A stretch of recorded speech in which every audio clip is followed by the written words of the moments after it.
মধ্যপ্রাচ্যের উত্তাপ নতুন রূপ নিচ্ছে। হরমুজ প্রণালী এখন শুধু জ্বালানি সরবরাহের পথ নয়, এটি সামরিক এবং কূটনৈতিক শক্তির কৌশলগত অঙ্কন। ইরানের পাশে প্রকাশ্যে দাঁড়িয়েছে চীন ও রাশিয়া, যা আন্তর্জাতিক মহলে সরাসরি সতর্কবার্তা। হাজার মাইল দূরের সমুদ্রপথে মোতায়েন করা হয়েছে যুদ্ধজাহাজ, ফ্রিগেট, ডেস্ট্রয়ার এবং ব্যালিস্টিক মিসাইল। এমন দৃশ্য পূর্বে দেখা যায়নি। ইরানকে দীর্ঘদিন ধরে পরোক্ষভাবে সহযোগিতা করে আসছিল রাশিয়া ও চীন, বিশেষত ইলেকট্রনিক সরঞ্জাম, কলাকৌশল ও সামরিক প্রযুক্তি দিয়ে। 2025 সালের জুনে ইসরায়েল যুক্তরাষ্ট্র যৌথভাবে ইরান আক্রমণ করলে এই দুই দেশ বিভিন্ন গোয়েন্দা তথ্য দিয়ে সাহায্য করছিল, কিন্তু এবারের পরিস্থিতি সম্পূর্ণ ভিন্ন। ইরান ব্যর্থ হলে রাশিয়া ও চীন যুক্তরাষ্ট্রের চাপের মুখে পড়বে, এটি তারা ভালোভাবেই জানে। তাই এবার তারা গোপন সমর্থন নয়, প্রকাশ্যে ইরানের পাশে দাঁড়িয়েছে।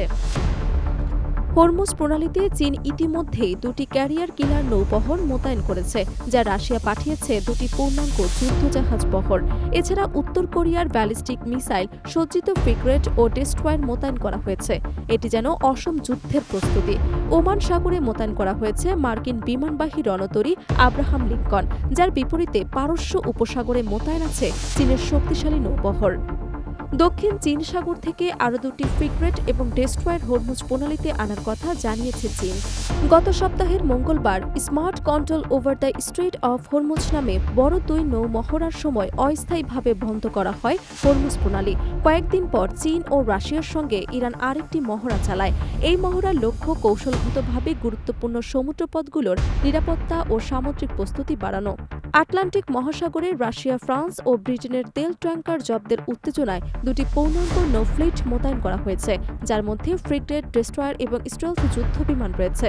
শুধু মধ্যপ্রাচ্যে ব্যালিস্টিক সাগরে নয়, জাপান সাগরেও রাশিয়ার আরেকটি নৌবহর মোতায়েন করা হয়েছে। মধ্যপ্রাচ্যের উত্তেজনা কেবল আন্তর্জাতিক নয়, আঞ্চলিক স্তরেও তীব্র হচ্ছে। আফগানিস্তানে তালেবান মুখপাত্র জাবিউল্লাহ মুজাহিদ সম্প্রতি ঘোষণা করেছেন, ইরান যুক্তরাষ্ট্র হামলা করলে আফগান মুজাহিদরা ইরানের পক্ষে লড়াই করবে। একই সঙ্গে ইরাকেও প্রস্তুতি লক্ষ্য করা যাচ্ছে। ইরাকে মিলিশিয়া এবং ইরান সমর্থিত আল নুজাবা একটি নতুন করফ সিস্টেম চালু করেছে। এই সিস্টেমের আওতায় ইরানের যুক্তরাষ্ট্রের হামলা হলে বাহিনী নেতৃত্বের অনুমতি ছাড়াই মার্কিন লক্ষ্যবস্তুতে আঘাত হানতে পারে।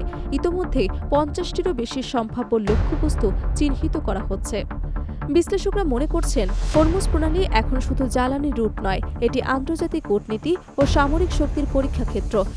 ইরান, চীন ও রাশিয়ার যৌথ উপস্থিতি মার্কিন হুঁশিয়ারি ও সম্ভাব্য হামলার জন্য শক্তিশালী প্রতিবাদ।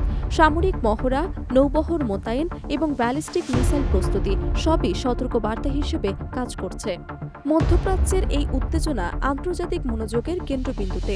সমুদ্রপথে নিরাপত্তা নিশ্চিত করতে এবং যুক্তরাষ্ট্র ও তার মিত্রদের প্রতিকূলতায় ইরান দৃঢ় অবস্থান নিয়েছে।